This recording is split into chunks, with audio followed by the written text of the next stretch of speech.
Bob Hochmuth, a regional specialized extension agent working for the University of Florida here at the North Florida Research and Education Center, Swanee Valley, just east of Live Oak. And with me today, I've got my partner here. And hello folks, I am Dr. Sudeep Sidhu, and I'm the Regional Specialized Extension Agent in Agricultural Water Management situated at the North Florida Research and Education Center in Swanee Valley. So we work together a lot on different projects and different crops, and we've been working together on this particular one. And what we'd like to be able to show today is how we can use blue dye to visualize how to help farmers schedule the different irrigation events. And we can do this both in drip irrigation and in overhead irrigation, and Dr. Sidhu and I are going to be able to show you that as we work our way through here. So what we do, just as a setup here at the beginning, we use a concentrated blue marker dye, mix it with water, and then pump it into the drip irrigation system, which only takes a minute or two to get all of the blue dye out. After the blue dye is irrigated out of the drip tape, then we push it with water at different levels of time, 45 minutes, 1.5 hours, 2.5 hours, 3.5 hours in this particular demonstration area. And what that does is helps us to be able to see definitively how deep it goes and how wide the patterns go using blue dye as the marker. And you can see the intensity of the blue dye really helps us to be able to explain and see what's going on through this process. What's the importance of the flow rate and the space of the emitters in the drip tape? Drip tape comes in different flow rates. We're using here today a drip tape that I consider to be a medium flow, which is 24 gallons per hour per 100 feet of row. And there are other drip tapes that have lower flow rate or higher flow rate. And so for the same amount of time, you would be putting either more or less than we're using in this. So if a grower especially is using lower flow drip tape, it's going to take maybe twice as much time to be able to move it down as what we have here. Also, the emitter spacing, in this case we're using a 12-inch emitter spacing, which tends to be probably the optimum for our irrigation events here in the Swanee Valley with our deep sandy soils. If you had a heavier soil, perhaps you could spread the emitters out a little bit more, maybe an 18-inch emitter spacing, but on these deep sands, it gets to be a little bit too far once we get past 12 inches. You could probably use an 8-inch irrigation spacing as well, but in this particular experiment here, we're using a 12-inch emitter spacing. And you can see the circles on the top of the soil that give you an idea of what that pattern is on a 12-inch basis. When we are looking at the blue dye percolation pattern, how it correlates to the top 12 to 15 inches of plant roots. Most of the vegetable crops that we grow on plastic mulch and drip irrigation would be most of the vegetable crops. And most of the vegetable crops have a very shallow root system. They do not have a deep tap root that we can irrigate down to longer depths. So our goal here is really to keep the water and the fertilizer in that top 12 to 15 inches. Most of the vegetable crops, tomatoes, watermelon, squash, cucumbers, have at least 75, if not as much as 90% of the root system that would be in that top 12 to 15 inches. So the other thing that we needed to learn about was that if we push this blue dye down to 12 inches and we were fertilizing, would the fertilizer be the same depth as the blue dye? So we did some research to be able to determine that, and what we found was that the soluble fertilizers, especially nitrogen and potassium, that are used through the drip tape move at exactly the same rate as the blue dye. So the solubility of the blue dye is very similar to the solubility of our fertilizer. So where you see the blue dye is where the fertilizer is going to be. So the objective here through proper irrigation management and scheduling is to try to keep the water and therefore the fertilizer in that root zone. Once we begin to move it beyond that, then we run the risk of losing that fertilizer to leaching. So the thing I love about this is that there's no argument here, right? Once we look at this and see it, the blue dye does all of the talking, and as the phrase has been coined by the farmers in this area, the blue dye don't lie. And we'll be able to demonstrate to growers in this instance what happens when you irrigate for only 45 minutes. How much farther does it go in an hour and a half? and then beyond an hour and a half.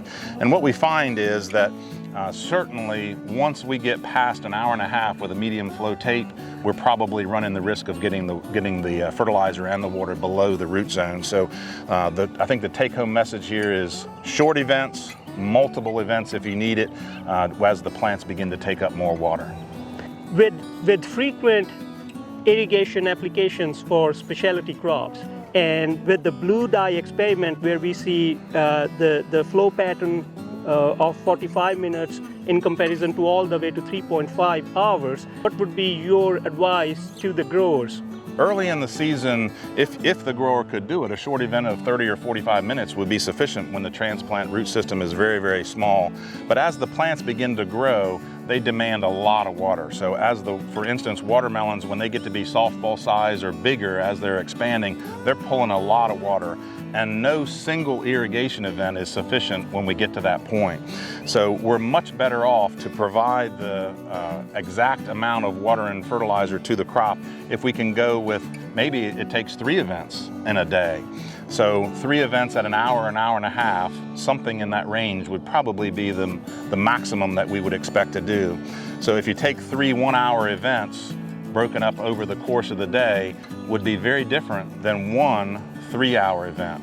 Because in that 1 3-hour event, we're going to move water down below the root zone, and there's not a sufficient amount left for the rest of the day because the plants take it up, but only in that top 12 to 15 inches. So it's almost impossible to properly irrigate it with 1 event when the crops are really expanding and getting close to harvest. So that's the time when we need to do the multiple events. Sudeep, I know this is what we're doing here in the drip irrigation. I'd like to follow you up to your little demonstration area where we've done the same thing under overhead irrigation to be able to demonstrate what's happening there. So yes, let's Bob. head down that way. All right.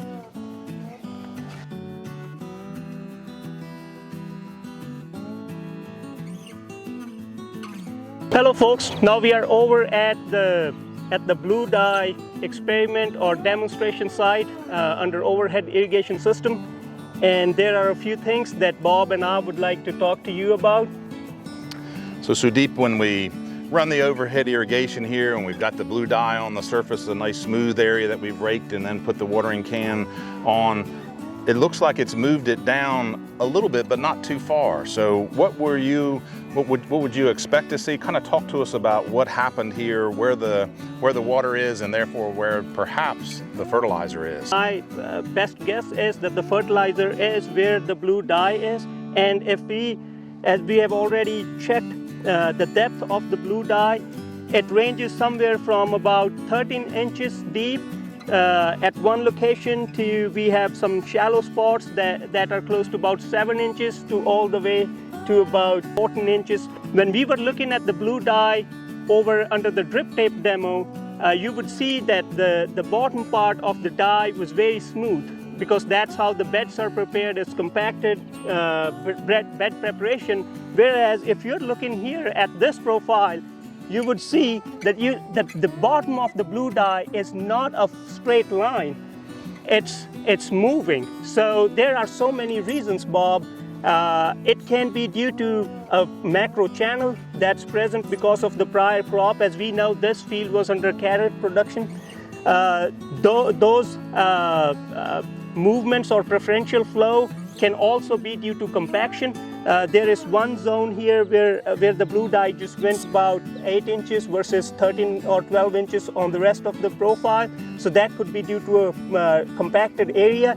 So when we talk about water percolation through the profile, so it's not as smooth as we saw in the drip system where we prepared our beds. So there's a lot going on here, isn't there? Maybe on the surface, I would have expected it to be a lot more uniform, but then you get to the reality of the soil where perhaps in a compacted zone, that water is trying to get down, it can't move quite as quickly and it tends to shed to each side, and so we end up with this highly variable pattern. However, it seems as though in general, we know about how deep this water is going to go. And so a crop like carrots that would be overhead irrigated, or corn, or peanuts, some of those kinds of crops. I know especially carrots and corn would have a little deeper root system. So it looks like 0.9 inches to me early in the season here would be about a perfect irrigation rate. if we had a, let's say, an 1.5-inch rain or a 3 or 4-inch rain, I wonder what might happen. Well, Bob, that's an excellent question, and we have a second site where we applied 2.5 inches of irrigation, overhead irrigation, to kind of simulate a leaching rain event that for our sandy soils. Let's go over there and see how the profile looks. Let's go check it out. Here we are at pit number 2. Wow, Sudeep, quite a bit of a difference between the 0.9 inches and here where you've applied 2.5 inches. Talk to us about what you see in the 2.5-inch irrigation rate where we've moved the blue dye down significantly more than we did before. Yes, well, Bob, we see a few things that just pop up, as we look at the soil profile. The first thing that our audience would want to pay attention is on this side. What we measured is that the blue dye went all the way up to 24-25 inches, whereas on the other end, close to that corner, it went, the blue dye percolation was close to about 28 to 29 inches. And there is this one spot, I guess, where you are standing right in front of your foot. Seems like a compaction zone, and the blue dye just went to about 11 inches in that. So it's really amazing to see that if there is a compaction, that normally we would not know, then there would be a preferential flow. The water, instead of percolating straight down, would move on the lateral sides and then start percolating on the edges. There's a point on your left-hand side, Bob, which seems like a macro channel. There's just one channel where the blue dye just went straight down. And I know that when we were preparing for this pit, you picked up a carrot that was left in. So, and anything that's in the soil that can cause a channel would impact the water percolation deep in the profile. Now, this soil, we didn't have any crop cover here. It's just bare land, and we did the blue dye test, and we are seeing all those macro channels that we are assuming them to be as macro channels and preferential flow. When we have a crop cover on the soil, my understanding is that we will have a different pattern of water movement through the profile, because the roots, around the roots, we'll have channels where the water will move a little quickly and a little deeper. Yeah. And of course, when the crop is here, and if we imagine that a corn crop over our head, it's going to be pulling up a lot of water at the same time. So I think the blue dye gives us a good idea to demonstrate what is happening in terms of water percolation, but certainly the previous crop and the previous activities that you have described make a difference in terms of where that flow goes. And we could almost line up where perhaps this was a tractor tire, a tractor pass, where the tire did that compaction and forced the water to go side to side. And then it could also be, if this was a corn crop in the past, perhaps corn stalks or corn roots that are left in the soil, or in this case, carrots that we just finished about a month ago. Yep. So there still would be those opportunities for the water, and therefore the blue dye, to channel down, because that carrot root has provided an opportunity for that water to go down more quickly. But overall, we can see that we don't want much more irrigation in this before we're going to start moving it out of even a corn root zone. So these sandy soils are not very forgiving. They don't hold a lot of moisture, either in the drip demonstration or here. We see how quickly the water percolates down through these sandy soils. On the site where we're standing, the soil is sandy down to about 12 feet. I mean, there's very little to slow it down.